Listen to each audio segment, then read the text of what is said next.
노화에 따른 건망증과 알츠하이머형 치매에 의한 건망증은 다릅니다. 무엇이 다를까요? 노화에 따른 건망증은 사건의 일부를 잊어버렸다가도 힌트를 주면 기억날 수 있습니다.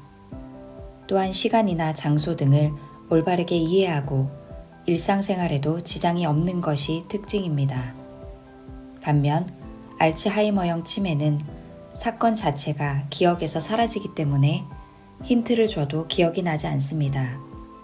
그리고 시간이나 장소 등의 인식이 혼란스러워서 일상생활에도 지장을 줍니다. 알츠하이머형 치매에 의한 건망증은 뇌의 신경세포가 망가져버리는 것이 원인이므로 노화와는 양상이 다릅니다. 치매의 증상은 이러한 인지기능 저하와 행동심리 증상으로 나뉩니다. 행동심리 증상은 인지기능 저하에 본인의 성격이나 주위 환경, 인간관계 등 다양한 요인이 더해져서 일어나는 불안이나 초조 및 배회 등 심리적 행동적 증상을 말합니다. 인지기능 저하의 증상은 다음과 같습니다.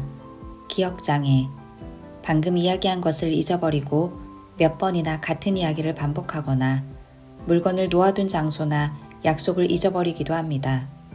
불 끄는 것을 잊어버리거나 약 먹는 것을 잊어버려서 위험에 빠지기도 합니다. 주의력 장애, 주의력이나 집중력이 저하되어 두 가지 일을 동시에 하기 어려워지거나 대화를 따라갈 수 없게 됩니다. 언어 장애, 이해력 저하, 적절한 말을 하기가 어려워지거나 상대방의 말을 이해할 수 없게 되기도 합니다. 방향감 장애, 지금이 언제인지, 지금 있는 곳이 어디인지 알 수 없게 됩니다. 수행 기능 장애, 일을 계획하고 순서대로 실행하는 것이 서툴러져서 집안일이나 회사 업무의 순서가 흐트러집니다. 또한 행동 심리 증상은 아래와 같은 것이 있습니다. 폭언, 폭력, 감정 조절이 어려워지고 분노와 충동을 억제할 수 없습니다. 무관심, 의욕이 생기지 않고 당연하게 행하던 습관조차 귀찮아집니다. 불안, 우울, 못하는 일이 늘어나서 자신감을 잃고 기분이 우울해집니다. 망상, 돈에 대한 집착이 강해져서 가족이 자기의 재산을 노리고 있다는 망상이 생깁니다. 배회, 지금 있는 장소를 알 수 없다는 불안으로 목적 없이 밖으로 나가 돌아다닙니다. 수면장애, 체내 시계에 이상이 생겨서 잠이 잘 오지 않거나 아침 일찍 눈을 뜨기도 합니다. 환각, 환청, 주위 사람들에게 보이지 않는 것이 보이거나 들리지 않는 소리가 들리기도 합니다.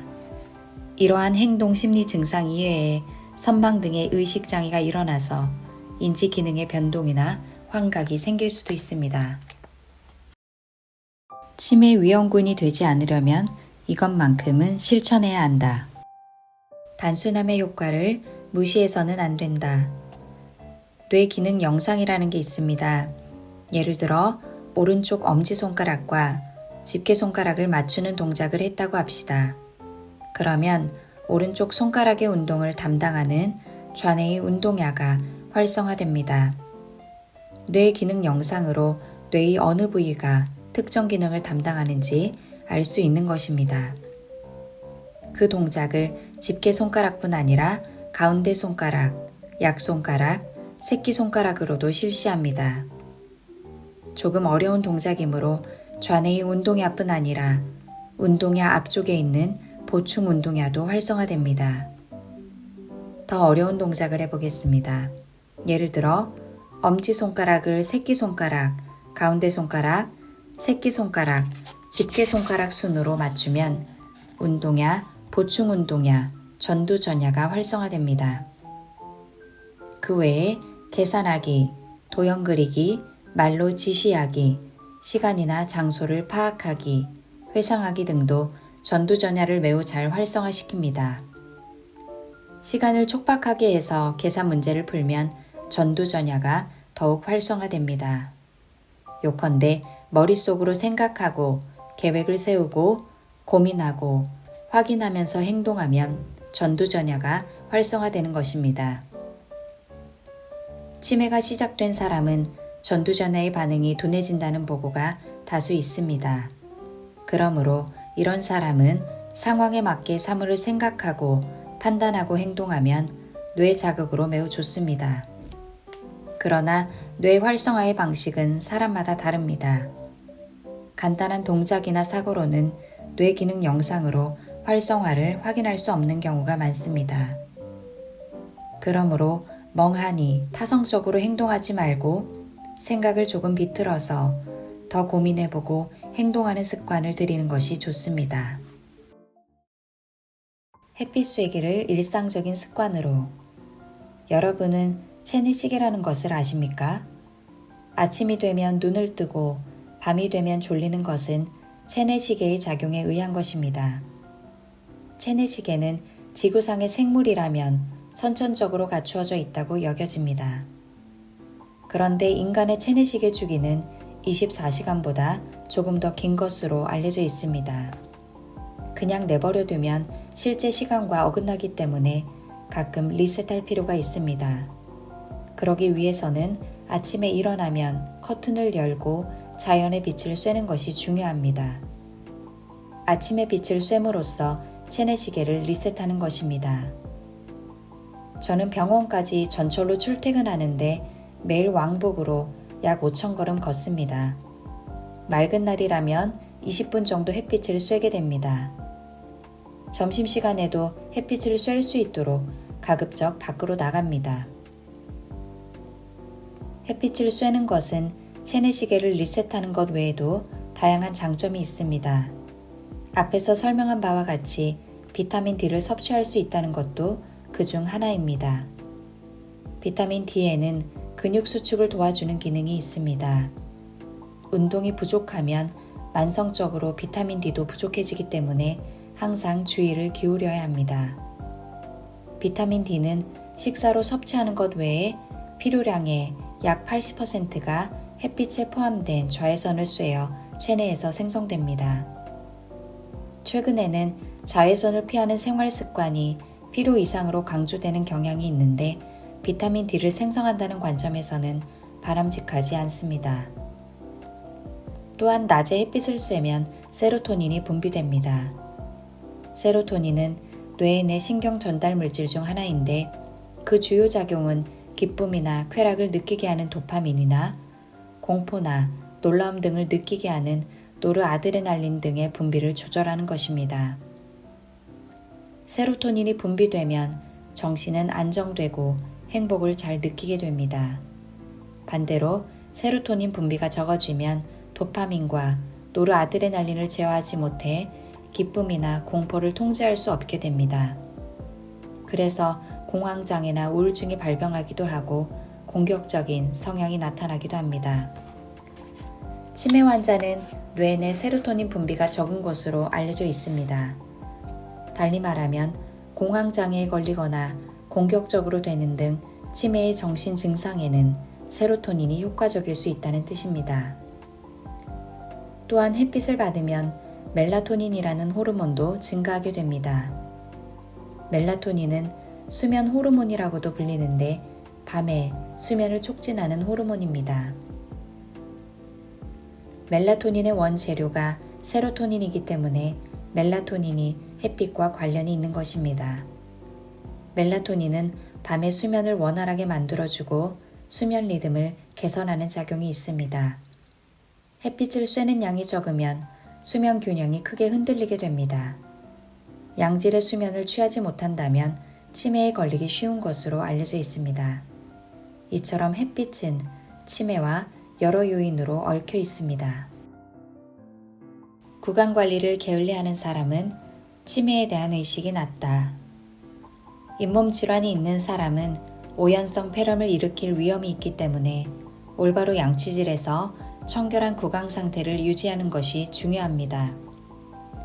잇몸 질환과 치매와의 관계는 앞으로도 지속적인 연구가 필요하지만 2019년에 규수대학 등의 연구팀에 의해 사람의 잇몸 질환 원인균인 진지발리수균을 전신에 만성 투여한 생쥐에 관해서 뇌의 내 노인성 반점 성분인 아밀로이드 베타가 생산되었다는 사실을 처음 발견했습니다.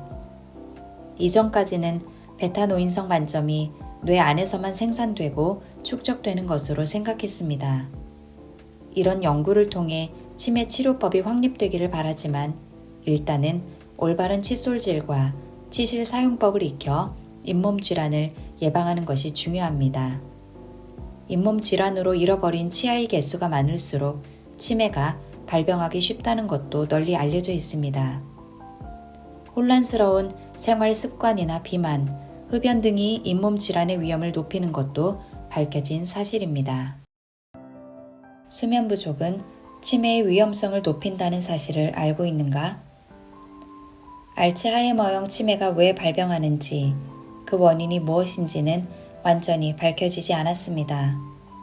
그렇기 때문에 치매에 잘 듣는 치료제가 아직 탄생하지 못한 것입니다. 그런데 치매를 일으키는 원인이 무엇인지에 대한 유력한 가설은 있습니다. 그것은 바로 아밀로이드 베타설입니다.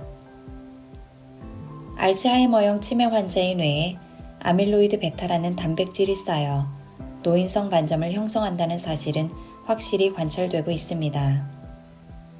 그 아밀로이드 베타가 뇌에 축적되어서 뇌의 신경세포를 파괴하고 치매를 발병시킨다는 가설이 아밀로이드 베타설입니다. 아밀로이드 베타는 뇌 활동에 의해 생기는 노폐물의 일종이며 한번 쌓이면 제거하기 어렵습니다. 그러나 전부 뇌 안에 쌓이는 것은 아니고 일부는 배출되고 있습니다. 그렇다면 아밀로이드 베타는 언제 배출될까요? 아밀로이드 베타는 논렘 수면을 취할 때 뇌 속으로부터 배출됩니다. 다시 말해 수면 부족이거나 잠이 얕아서 논렘 수면 시간을 확보하지 못하면 아밀로이드 베타는 배출되지 않고 서서히 뇌에 축적되어 알츠하이머형 치매의 발병 위험을 높일 수 있습니다.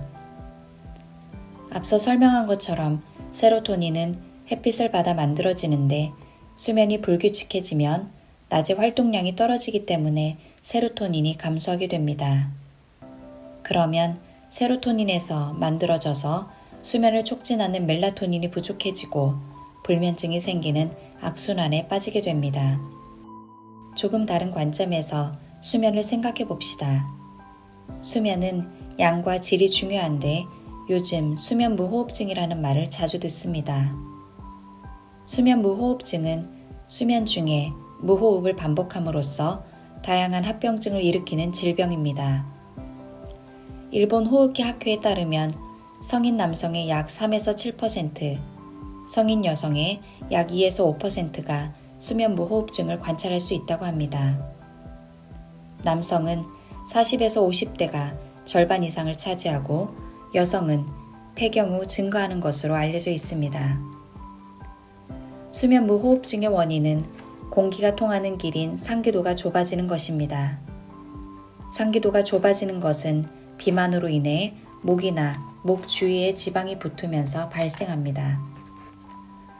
또 비만이 아니더라도 편도비대, 비염, 비중격 망곡, 턱의 후퇴, 작은 턱 등도 수면 무호흡증이 발병하는 원인이 됩니다.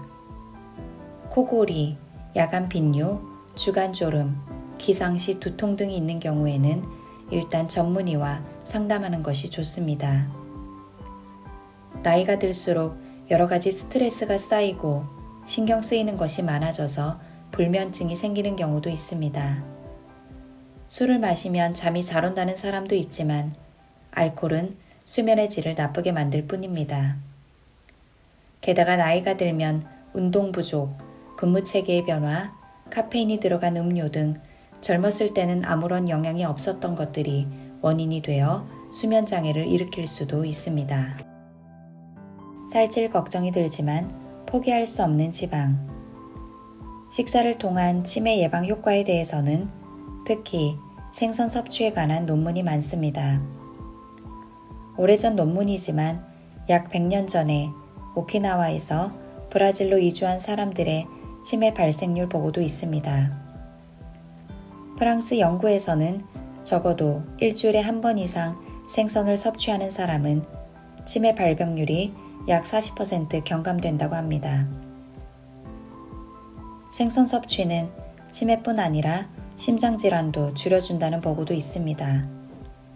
생선 섭취와 심장병의 관계에 대해서는 지금까지 수많은 연구가 이루어지고 있으며 적어도 일주일에 한 번 생선을 먹는 사람은 거의 먹지 않거나 전혀 먹지 않는 사람에 비해 심장병으로 사망할 가능성이 작다는 유력한 보고가 있습니다.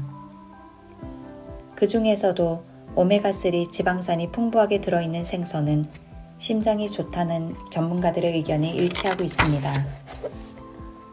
오메가3 지방산은 다가불포화 지방산의 하나입니다.